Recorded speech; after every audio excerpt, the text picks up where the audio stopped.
Hey guys, how's it going? Our main project for the day is going to be some planting up by the front entryway area. That's going to be the biggest project of the day anyway. We've got more boxwoods to put in the ground, which is going to make it look so much more finished. You know, we've got the layer of arborvitaes, I'll show you in a second, and then some hydrangeas, and then we started in with boxwoods but didn't have enough to finish. So that is what we're going to be working on today. But I do want to pop a couple of plants in some containers up here that are looking a little, well, just green. See that right there? It's just, you know, nice. We've got some nice green wire vine, and then we've got queen tut. That's the only thing that survived in this container. I had some begonias in there at one point, some impatiens, some lobelia. All of those have fizzled out, except for this very lush looking wire vine and the grass. So I'm going to take the grass out, and we've got this pot and the one over there. They match each other, and they both did the same thing. I don't think that one has anything other than the wire vine and the queen tut as well. But I've got a couple more of these sunbeckias. This is a variety called Maryland. It's what we put in those containers up there. And I may not use these, but I've got some small ornamental kale we could kind of ring around the pot with them. I just thought it would be nice to have a little pop of color here. And we did stop and take a look at these last night, or yesterday rather. When we were driving by, we got a tremendous amount of rain. I mean, so much so that the rain even made its way down to these plants and kind of separated them through the canopy of this tree. It poured and poured and poured like for hours, which is a little bit rare for us. So our plants are not acclimated. A lot of times they just kind of, they fold under the pressure of all that water. But as they sit here throughout today and we've got a little bit of sun, they should dry out and kind of pick themselves back up. So this project is going to be very easy. We're just going to pop the queen tut out, put the sunbeckia in. And I'm hoping that I can get everything through the slats of this sphere so we don't have to take it out. Okay. Oh, that's easy. Good. Come on. Okay, I'm going to dig it out a little bit more. I wonder if that's enough. Let's try. Root ball first. Oh, it's not deep enough. Ah.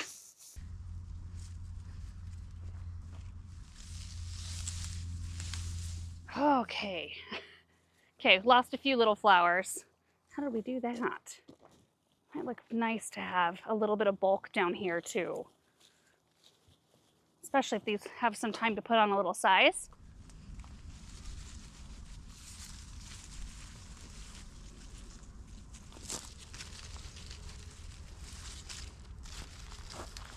That looks pretty, just to see something bright in there. I love that. And the kale, while it would have probably been really pretty to have some purple kale in here so we'd have a little contrast, it does help to add some bulk. And these will get quite a lot bigger with a bright white center. So, well, hopefully they do that. And they definitely needed more bulk back on the other side that doesn't receive quite as much sun. Okay, so we need to do that one more time. And I'm really trying to just work through plants that I have on hand instead of going and getting more, even if something might look a little bit better, because I don't want things to sit back there in the high tunnel when they could be out here just doing their thing and they look pretty. Oh yeah, I like seeing a little poppy yellow over there. And here's the second one. The grass got a little bit bigger in this one, but again, the plants, the lobelia, I think there might even be still one of the plants in here. I've been kind of pulling them out as I have noticed them starting to fail, but yeah, the other ones just didn't like it in these containers. They were so pretty when we first planted them. Oh, this one's gonna be way more rooted in. I probably have to use my shovel.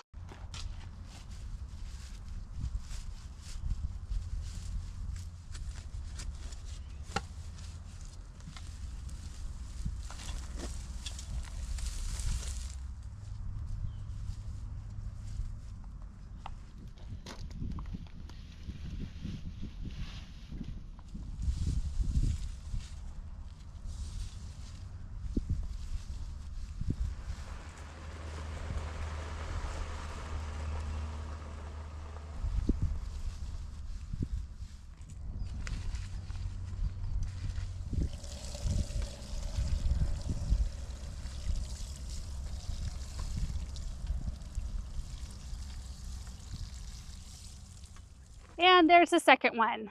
Just a nice little bright spot. Okay, now let's go check out these boxwoods. Oh, it looks cute.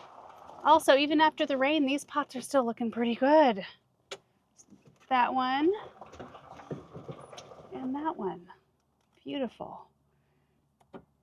Those are cherry brandy rudbeckia, and they are gorgeous.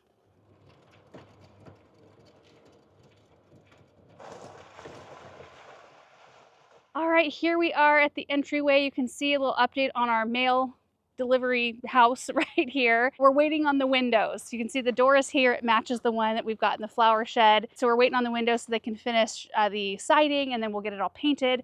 I've got a little black light that matches our flower shed.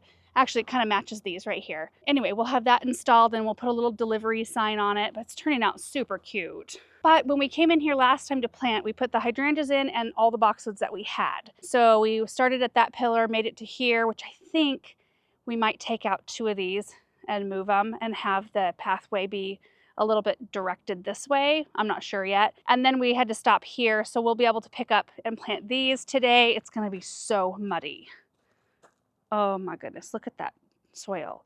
I mean, for those of you who know what our soil normally looks like, this is unmulched soil, so it would be that powder dirt, white, and it's really a nice, lovely dark color today. And then we'll be able to plant this whole section right here, which I think what we might do, just to make it low maintenance and cohesive, we might deck this whole thing out with firelight hydrangeas.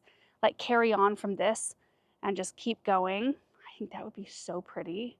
And then we left stakes. You can see a wooden stake right in the middle there and a wooden stake with a, you know, it has some reflective tape on it. Anyway, there's a stake there where I'd like to put something like a very small ornamental structural tree or something. I don't know. This whole thing is going to be an evolving process. In fact, Erin and I have already talked about, like, do we want hydrangeas up here? Do we like these up here? I mean, we've got plenty of space to move them if we decide on something else. So we're just gonna have to live with things for a little while. So far, so good. The hydrangeas aren't looking like prime at the moment, but I think once we get all the boxwoods planted and we can mulch the space, everything will look just so nice. And once we can get rid of this mail delivery vault. It's so out of place up here right now. And these right here, they're the Independence boxwoods. They're the new ones coming out in Proven Winners line next year. I love the growth habits. In fact, they sent over the Independence and Freedom, and I've planted them both, and I like Independence so far. After just a few months of growth, being able to see what structure they maintain, I like the Independence a lot. The Freedom's growth habit is reminding me a little bit of the Sprinters in that they kind of go straight up with their growth, and these just stay so stout looking, and their lateral branching looks really nice. Like, they just look sturdy. But that's talking from what, like 5 months of experience with these. We've got to give it like 4 or 5 years to really give a good solid opinion on how they make it through multiple different types of winter, how they make it through a really intense summer. Our summer wasn't as bad as they have been in the past this year. So anyway, we'll see. I just love how deep green these leaves are and how thick they are. They almost feel like succulent-esque. They're so thick and glossy. I did save my spacing stick when I spaced all of these other boxwoods out the last time we planted. So I'm gonna go grab that in the studio as well as some digging stuff. And I think Erin's gonna come out and aug the holes, and we're gonna just follow behind and get them all planted. 6, 8, 10, 12, 14, 16, 28, 30, 32, 34, 36, 36-ish boxwoods. Some of these firelights look awesome. Look at the color, and that whole shrub looks good. But then, like, of course, it's the one right in the front. Total struggle. Oh, all brown. Okay, let's go get our supplies. Thankful the sun came out. We kind of got like the best of everything today.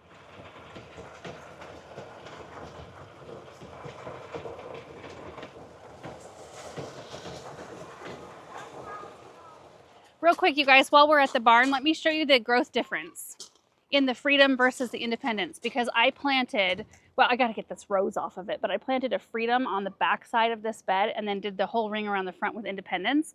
Planted on the same day. They were roughly the same size when I planted them. So you can definitely tell that the Freedom has put on more growth. Like, I wanna say, like, I don't know, 5 or 6 inches of growth. And these have really kind of just stayed put, a little bit of new growth. But see how this one has growth that goes straight up? And it's just like a little bit more open, a little bit easier to do that. And these like are just so much more strong. And, you know, again, limited experience, we'll see how it goes. I do need to trim these, and that will help hopefully with some lateral branching. I can see it's already trying to, so that's good. All right, we've got our supplies plus 1 hydrangea. I have 2 left at the high tunnel. This one looks so much more perky than that dried up old brown one in the front. I might replace it. and just move that other one out somewhere else. Also, look at, this is the stick I used last time. I just cut one off of the Arctic Fire dogwood over there, and I wanted to make sure that I got my boxwoods on this side spaced properly, so I saved it. Boxwood spacing stick. And I put this in the studio in a special spot so nobody would think it was trash. I've also got the auger, my shovel, some fertilizer, so we're just gonna get after this. And yeah, hopefully by the end of this afternoon, we have all the boxwoods in the ground.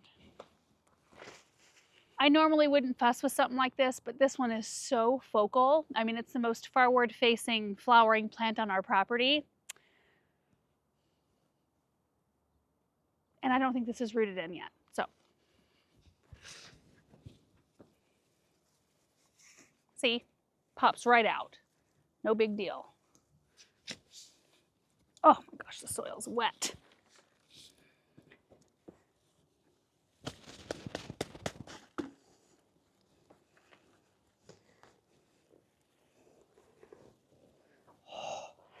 That looks good.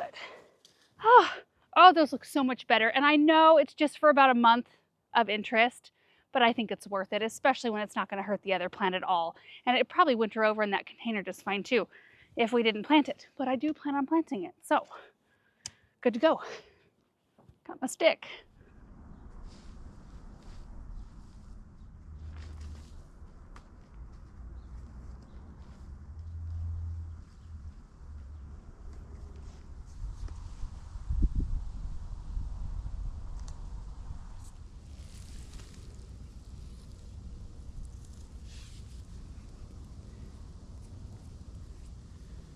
That earthworm. Whew.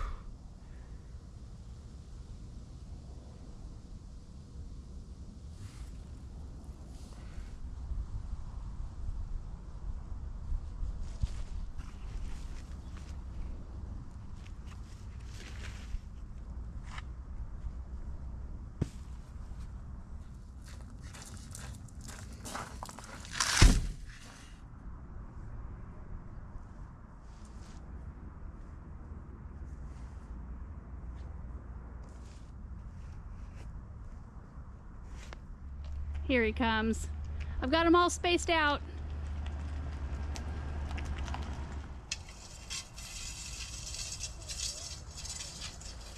Okay, so what we're gonna do, Erin is going to work on digging all of these holes with the auger while I'm repositioning these. See how we came down straight and then we kind of just took a turn and went straight the other way.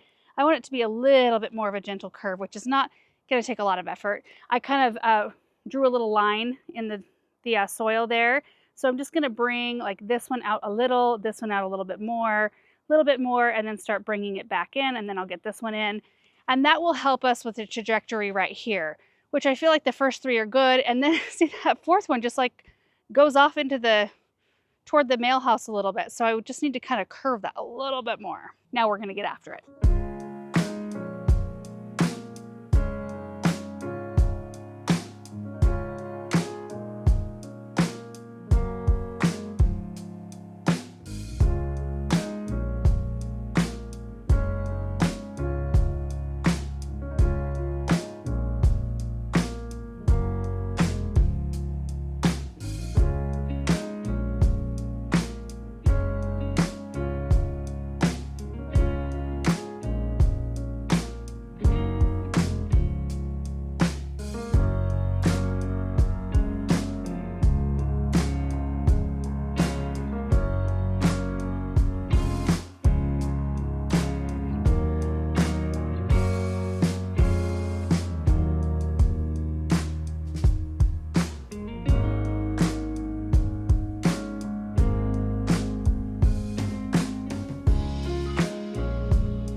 Well, we had to stop a couple of times because it started to rain, which is so nice. I'm so thankful for it, but we got it done and it looks so nice. We still have a ways to go. We have to figure out what to do around the mail shed and then also kind of finalize plans on this. But just to get more of that bone structure in is so awesome. So take a look at this. It's gonna be so pretty. And I bought some little black shepherd hooks that stick up about 2.5 feet that we're gonna put, every, I don't know, 6 or 8 feet, and we'll swoop Christmas lights on them so that, drivers will know that there are plants here, that the edge of the lane is right here. I think that'll be helpful. And I spent quite a lot of time working on this swoop because I was just not happy with how it came off of, that last straight one. And now we've got a little bit more of a gentle curve. I'm loving that so much more. And these, like the ones in the middle, I had to move significantly. I mean, it was kind of like this right here. And now it's got this just really nice gentle look. And then if we cruise over here to the left, we took out this one right here, which opened this whole area up. And once we have our stone pathway down, which will be sometime toward the end of this month, once that's in, we'll be able to figure out what we want to plant alongside the walkway. We'll also be able to decide if we want to add an extra boxwood here, if we need to take one out here. We can shift that. It's very flexible at the moment because nothing is really rooted in. I mean, you saw when I popped these out, they just came right out. And I could see little roots. I was excited to see that because I know they're working on it and it looks like we're gonna have at least a nice 10-day forecast and it'll probably be a really nice October, I'm guessing. So they'll have a chance to kind of settle into their new home. I mean, it's kind of like with the hydrangea, that just popped right out and I was able to pop the new one in and that was worth it. Oh, so beautiful. Anyway, then we carried on with the boxwoods all the way to the side gate and that's got a really nice gentle curve as well. I had to move all 4 of the ones we had already planted. I just shift them around a little bit and then we added, that last little swoop. And so you have to imagine this is gonna be gone. And I'm thinking we'll put a cute little window box on that. We can have like this little cottagey looking flower bed right in here, which I will enjoy so much. And I think we'll be able to get away with possibly a little bit more shaded stuff because we've got our neighbor's beautiful line of trees right there.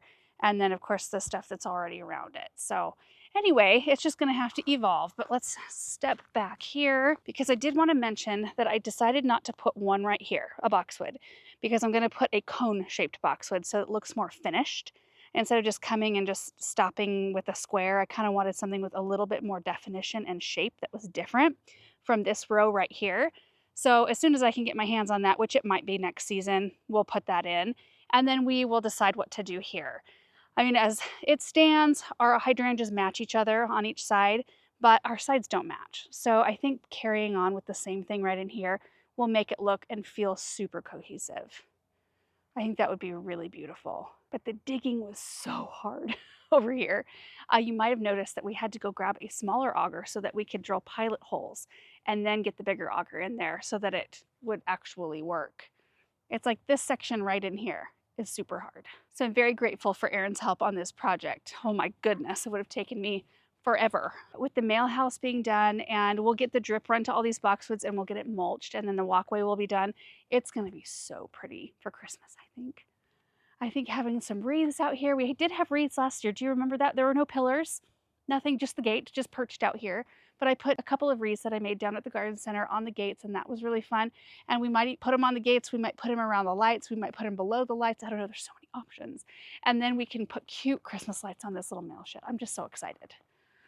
Anyway, that is going to do it for today's video because I think both Erin and I are kind of done in by that project. My word, for some reason, maybe it's the muddy soil. I mean, it's the hard digging, but working with mud and not just loose soil is a little bit more difficult. So thank you guys so much for watching the video today. I hope you enjoyed it. Hope you're having a great day and we will see you in the next one.